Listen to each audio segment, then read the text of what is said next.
position or honor or leadership or something, so you call upon on those attributes. Oh Allah, you are Malikul Mulk. Give me a success among my community, or make me a good leader so I can help. And I want to serve.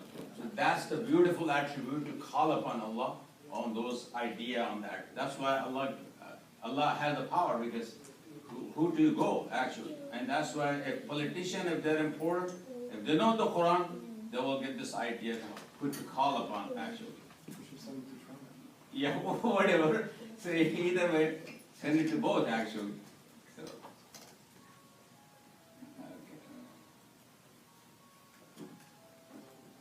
Now the second one is Zul Jalal wal Ikram. This is the long word, the Lord of majesty and generosity. The two things are combined. Zul Jalal wal Ikram. Okay. Ikram is also the word, is the Karam or Kareem, and that's why the word generous, and that's why the word Ikram, Karam, Kareem, Al-Kareem, that's the one of the attribute of Allah. And Zul Jalal means the majesty. Allah is more majestic, and He's supreme and majestic. So in that way, these two attributes are combined. So let's see a couple of verses in the Quran. Those are this is the attributes, and this is like a names and attributes of Allah. Okay, and so we see how Allah uses in the verses of the Quran when He describes these attributes. So that's how, just like previously we saw that, when we use His Malik al-Mulk, how He uses that actually, the attribute. So this one we will see on this, what's the chapter number here is? Allah is very happy when you call upon on these names. Yeah, that's true. So 55:27 and 55:7. This is, I think, Surah Rahman. Okay?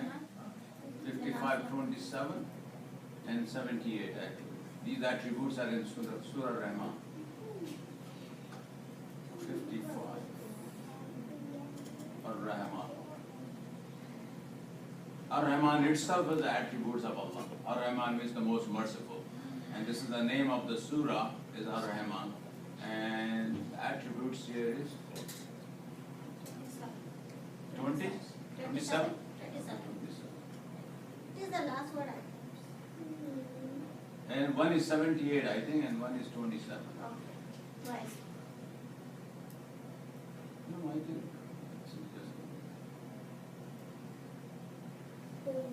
Yeah, 27 and 78.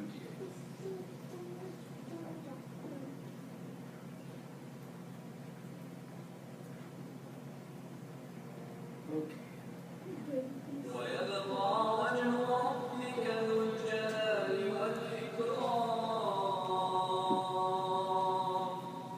And there will remain the face of the Lord, owner of majesty and honor. Okay, Allah is describing in the surah, if you get the story in the beginning, Kullu man alayha fan. Everything will be perished. Every single thing will, Allah is talking about the day of judgment. And everything will be perished.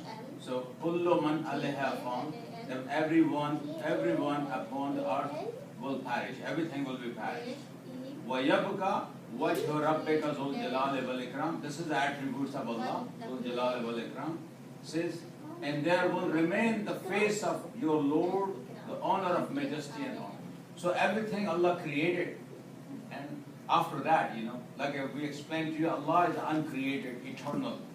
And when He created everything, and He will also remove everything, or delete everything, or remove everything, so everything will be.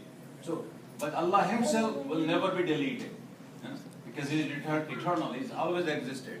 So Allah is uncaused cause. Allah is uncreated, Allah is eternal. He created everything, and He can destroy everything. He can turn into nothing, and from nothing He can bring. And that's why the surah explains, Allah is a Zul Jalal wal Ikram, because He is the owner of majesty. He's the majestic, and everything belongs to Him. And He's also generous, and here is the word Al-Kareem, is generous and also honor. He has honor, He has a dignity, and He's majestic, and He's always existed and always be there. and rest of this stuff will perish. Because something is a king in this world is I have an honor, but after 8 years Obama has to leave. This honor is gone. That was for 8 years, for a period of time, and after that nobody gonna talk about Obama anymore. So who is this guy? We do not know him, but Allah is always there, whether the creation exists or not. Allah is always honorable because He's always there. He's eternal.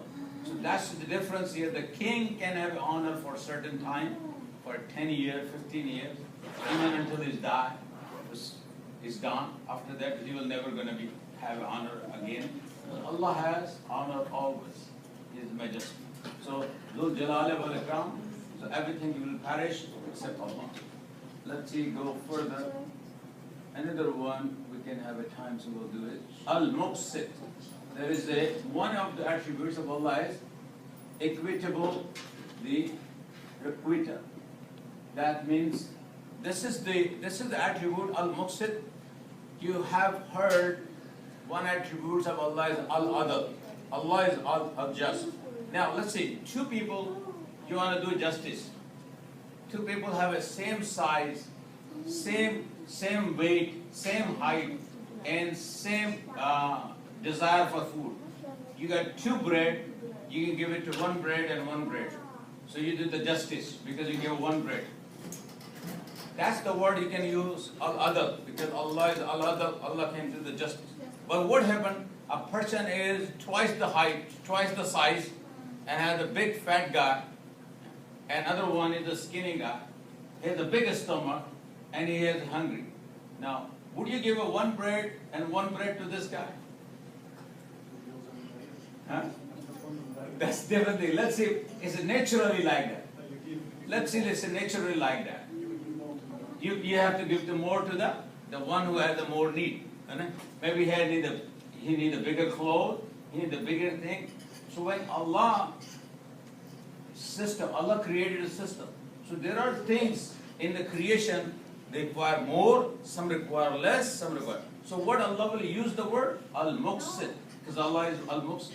But if you say, if you make this is a judge, he do the justice, he's gonna give a poor, the fat guy one bread, and the skinny guy the one bread. That's not fair. The fat guy is gonna say, I'm still hungry. And the skinny guy say, I'm done, I'm satisfied. So you didn't do justice.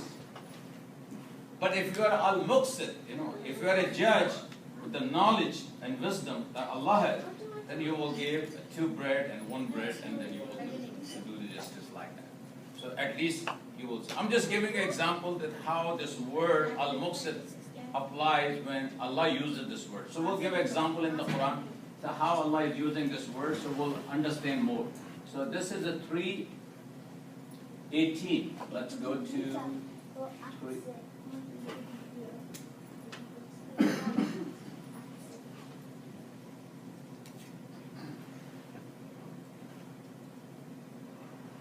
And in the creation, Allah has created so many things. Some needed more food, some needed little food, some needed a lot of resources, some needed very less resources. Let's see in this, the first, you can highlight that. Okay, here it is. That's the attributes of Allah. Let's see, go here.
There is no deity except him, the exalted in might, the wise.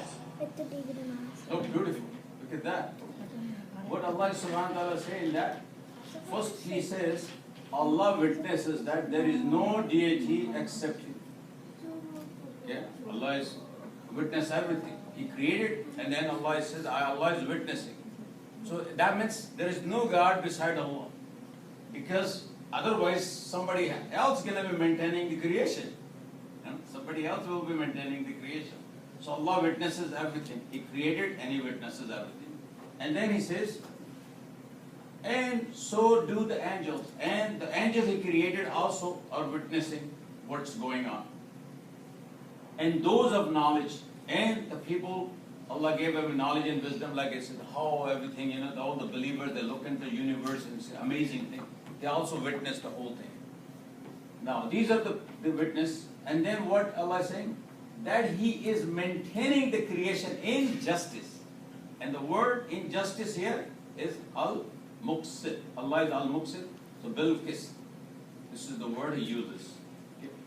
And that's why when Allah is using the in creation, He is maintaining the entire creation with justice. So somebody is poor, somebody is rich, somebody needs more food, somebody needs like a fish in the ocean, big fish, need a food like an elephant, can swallow the whole elephant. That much food they need, you know. So He's providing the food to the elephant, small birds, small creation, everything Allah is feeding everyone. So Allah is Al-Muqsid here. That's why the attributes Al-Muqsid is being used. So important, giving an understanding why this attribute is used. Allah didn't use this Al-Adl here. You know? Allah used Al-Muqsid. Al-Adl has a different type of meaning also too. When it comes to the rights of people, come to some other areas when the people demand their rights, you know, so that you have to deal with the justice. So there are different ways Allah shows the attributes. So this is Al-Muqsid is Allah is maintaining the creation, providing the resources, providing the food and everything. And in the end, Allah is also saying there is no deity except Him, exalted in might and wise. And Allah is also wise. So how many beautiful attributes here? Al-Aziz, Al-Hakim. Okay? Then Al-Alim, Ilm. And this is again. And Ash-Shahid, the witness. These are all attributes of Allah. Okay? These are all attributes of Allah. 1, 2, 3, 4, 5. One verse has the 4, 5 attributes of Allah that shows Allah's powers and majesty and how He's maintaining His creation.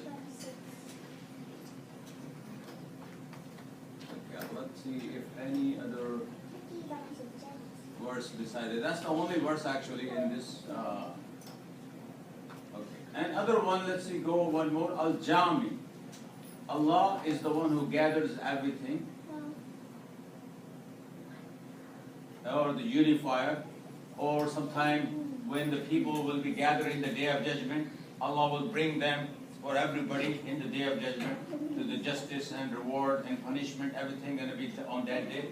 So this is again, we'll look into the context of this verse, 3:9. So this is the same surah, so just go backward.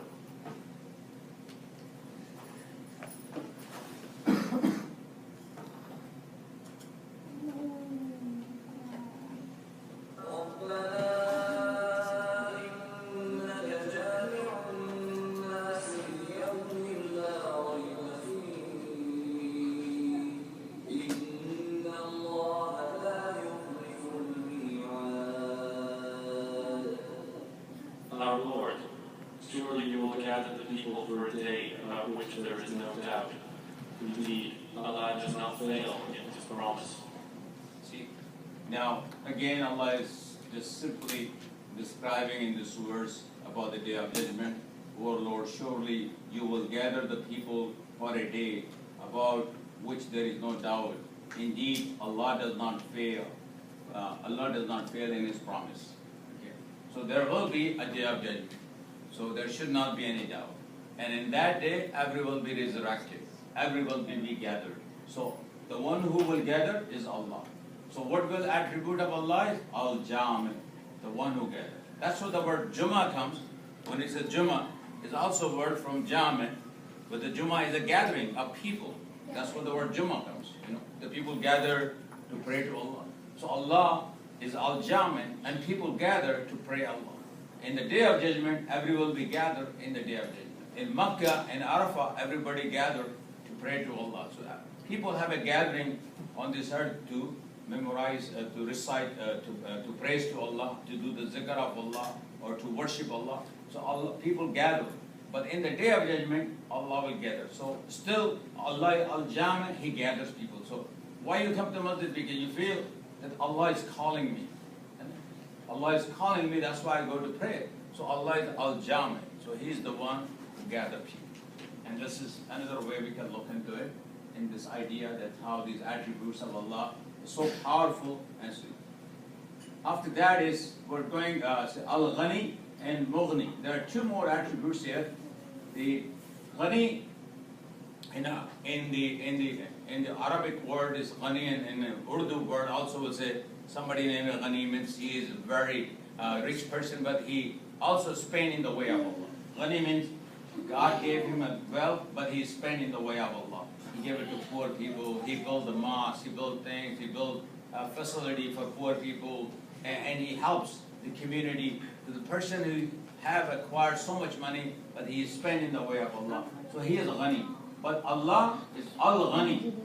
He's the Allah can give. So Allah uses the word Al-Ghani, and Allah also uses the word Al-Mughni, the one who make a person richer. Okay. Allah is Ghani. Allah has so much. Allah gave so many things. But Allah can also make you a Ghani or Mughni. You know, Allah is Mughni. I'll make you rich also too. So if you want to say, Allah, oh, I want to be rich, you are Al-Mughni. So you are a Ghani and you are Al-Mughni. Oh, Allah bless me with that wealth on this earth. So you never know. You might have a good business coming. You're calling upon Allah with these attributes. So if you need the money, use that attribute, basically. Because this is how it is, you know. So Allah has the power and wisdom and so many beautiful names and attributes you call upon in your prayer. If you have a need of money or difficulty, or Allah say you are Ghani and you are Al-Mughni, and that's where you can use that. So let's see some example in the Quran. We get that actually. 3:9 was also very long. Then 39:7. 39:7 and 9:28.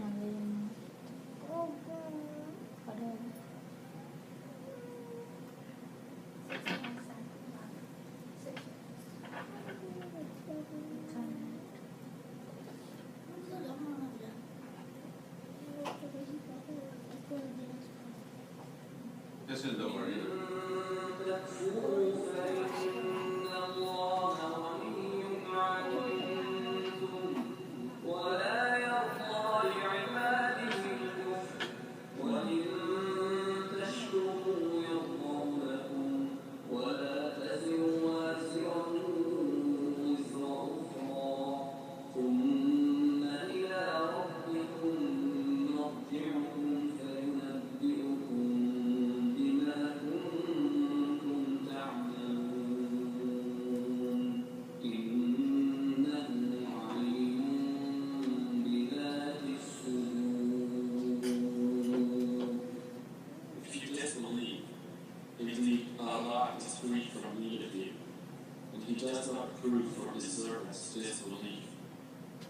And if you are grateful, He proves it for you.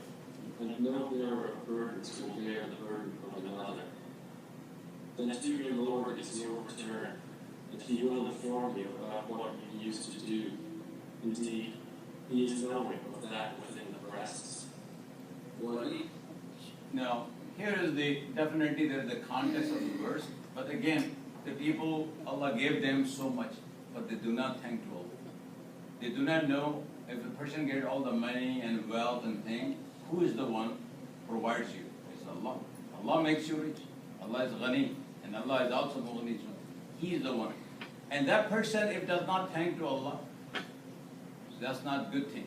You know, a person who gets all the blessing from Allah and he still does not believe in Allah and he disbelieves. So if you disbelieve, indeed, Allah is free from need of you. Allah doesn't need you. Allah gave you everything. Allah does not need from you. Because Allah gave everything. So Allah is free from need of you, and He does not approve for His servant disbelief. But He does not approve what you disbelieve in Allah. And He's not okay with you, in that way. Because you're denying Allah. So Allah is not going to say you're okay. That's Allah. And that's how. And if you are grateful, Allah says, if I gave everything to you, and you are thanking to me, are you grateful? Then He says, then He approves it for you, and no bearer of burden will bear the burden of another. So don't worry about that. You do not need to, if somebody deals with you in a different way, everybody is responsible for his own action, so don't worry about that. Whether you get less or more, but you still thank to me, that's fine. So don't worry about that. Then to your Lord is your return. So everybody will come to me. And He will inform you about what you used to do indeed. So sometimes we fight over a lot of things, so don't worry about that. So leave it Allah. So Allah will gather everybody. And Allah will inform us what you guys used to do, And that's exactly. And He is knowing of that within the breast. So within the breast means Allah knows the deep inside in your heart. Sometimes I talking to you, I have something in my heart, I'm not telling you, but Allah knows what I have in my heart. So Allah has so deep knowledge of everything. And in the day of judgment, He said, when you were talking to somebody, you had something in your heart and you were telling something in your mouth that was different. So Allah has, in Allah, Bizzat Alim. Alim is the one of the attribute. Bizzat is Sudur, in the heart. Allah knows the deep side in your heart. So that's conclude today's attributes.